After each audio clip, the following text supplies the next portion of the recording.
মানে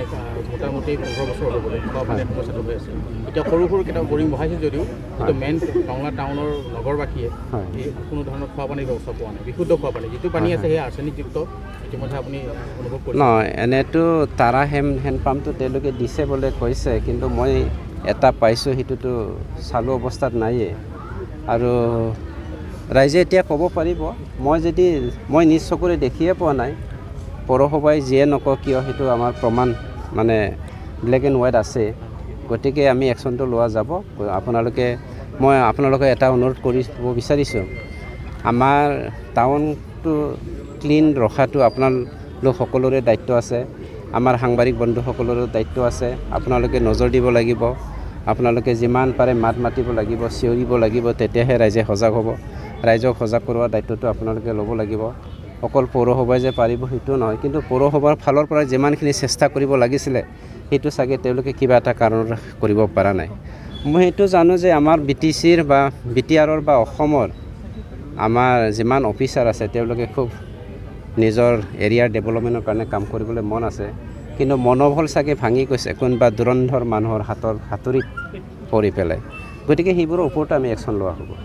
মূল সমস্যা এটা কেইবাটাও সমস্যাৰ মূল ব্যৱস্থা গ্ৰহণ কৰিব নেকি ইনকুৱাৰী বা তেনেকুৱা চিয়'ৰ 100% আপোনালোকে অলপমান অবজাৰ্ভ কৰক ৰঞ্জন দৈমাৰী যিহেতু জেলত আছে তেখেতৰ ৰেহাইৰ কাৰণে কিবা ব্যৱস্থা ভিতৰে লাগি আছোঁ সেইদিনাখন আমি আমাৰ নতুন চৰকাৰ তিনিটা পলিটিকেল পাৰ্টি লগ লাগি যিটো চৰকাৰ আমি গঠন কৰিছোঁ সকলোৱে আমি অমিত শ্বাহ ডাঙৰীয়াক লগ কৰিছোঁ হোম মিনিষ্টাৰ ছাৰক গতিকে খুব সোনকালে আমি জানুৱাৰী প্ৰথম উইকৰ ভিতৰতে আমি স্পেচিয়েলি ৰঞ্জন দৈমাৰী ছাৰ আৰু তেওঁৰ সতীৰ্থসকলক লৈ পেলাই যিমান কাম কৰিবলগীয়া আছে সেইখিনি কামটো কৰিবলৈ আমি দিল্লীত গৈ আছোঁ আলোচনা কৰিম নট অনলি ডেট ৰিহেবিলিটেশ্যনৰ বিষয়ে ইমপ্লিমেণ্টেশ্যনৰ বিষয়ে কিমানখিনি দফা আমাৰ ইমপ্লিমেণ্টেশ্যন কৰিব লগা আছে ভাৰত চৰকাৰে বহুত কৰিছে আৰু বহুত কৰিব লগা আছে সেইখিনি কৰিবলৈ আমি দিল্লীত গৈ আছোঁ ছেটিছফাই হৈছে মই ক'ব নোৱাৰোঁ মোৰ ফালৰ পৰা মই BTR চৰকাৰৰ হৈ পেলাই ছেটিছফাই নহয় আমাৰ MCLA ডাঙৰীয়া আছে বড়ো ডাঙৰীয়া এখেতে ইয়াৰে বাসিন্দা আৰু এখেতে খুব ভালদৰে জানে যিমানখিনি কাম হৈছে ধৰি লওক আপোনাৰ ডাষ্টবিনৰ কথা ডাষ্টবিন নীল আমিতো এটাও ডাষ্টবিন নেদেখিলোঁ ৰাস্তাত বজাৰত 3টা দেখিছিলোঁ সেইটো কি ধৰণৰ ডাষ্টবিন আপোনালোকে দেখিছে আৰু এটাটো হ'ল কেনেল ছিষ্টেম কেনেলটোতো আমাৰ অফিচাৰ ফালৰ পৰা কৈছে 38 কিলোমিটাৰ এটা প্ৰজেক্ট লৈছে সেইটো 27 কিলোমিটাৰ কমপ্লিট হৈছে বুলি কিন্তু মই যিমানখিনি ঘূৰি দেখিছোঁ আপোনাৰ 27ৰ মানে 100% মানে 1%ও আমি কমপ্লিট হোৱা নাই নিচিনা লাগিছে গতিকে মই ইমান সুখী নহয় আপুনি যদি মিউনিচিপালিটি অফিচত যায় দেখিব তাত কোনো পানী যোগান ভাল নহয় আপোনাৰ তাত ৱাশ্বিং ৰুম টয়লেটৰ কোনো ব্যৱস্থা মানে ছেটিছফেকশ্যন কৰিব পৰা নহয় সোমাব নোৱাৰে দুৰ্গন্ধময় কেনেল নাই ইয়াত মিউনিচিপালিটি অফিচত যিমানখিনি পানী জমা হৈছে সেইবোৰ বস্তু চব পানীবোৰ চব পাব্লিকৰ ঘৰে চোতালে বৈ গৈ পেলাই পাব্লিকক ডিষ্টাৰ্ব দিয়ে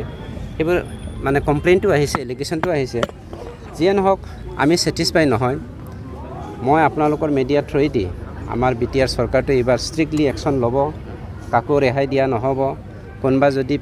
কোনোবা যদি খাই পাত ছিঙা কাম কৰিছে ৰাইজৰ এগেইনষ্টত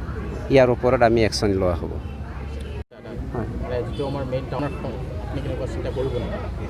নহয় সেইটোতো ৰাইজে যদি নখ জোকাৰে পানীটো নিশ্চয় ববই ইয়াত চিন্তা কৰিবলগীয়া নাই গতিকে আমি এতিয়া ষ্টাৰ্ট কৰিছোঁহে আমি আজি ছাৰপ্ৰাইজ ভিজিট কৰিছোঁ ছাৰপ্ৰাইজ ভিজিটৰ দ্বাৰা কি কৰিব লাগে কি কৰিব নালাগে সেইটো আমি অলৰেডি নিজ চকুৰে দেখিলোঁ তথাপিও ৰাইজৰ ফালৰ পৰা কি কৰিব লগা আছে কৰণীয় কামখিনি ৰিটেনলি আপোনালোকে অভিযোগ যদি আছে সেইটো আমাৰ বড়ো ডাঙৰীয়াৰ থ্ৰুৱেদি যদি দিয়ে খুব আমি সুখী হ'ম আৰু আমি স্পেচিয়েলি একশ্যন এগেইনষ্ট একশ্যন যিকোনো ক্ষেত্ৰতে আমি ল'বলৈ সাজু আছোঁ কাম কৰাৰ একশ্যন কাম নকৰাৰ এগেইনষ্টতো একশ্যন যিকোনো একশ্যনটো আমি ল'বলৈ সাজু গতিকে আপোনালোকে সজাগ হওক আমি ৰাইজৰ লগত আছোঁ ৰাইজৰ চৰকাৰ ৰাইজে যেনেকৈ বিচাৰে তেনেকৈ আমি আগবাঢ়ি যাব বিচাৰিছোঁ গতিকে আপোনালোকে আমাৰ ওপৰত বিশ্বাস ৰাখক থেংক ইউ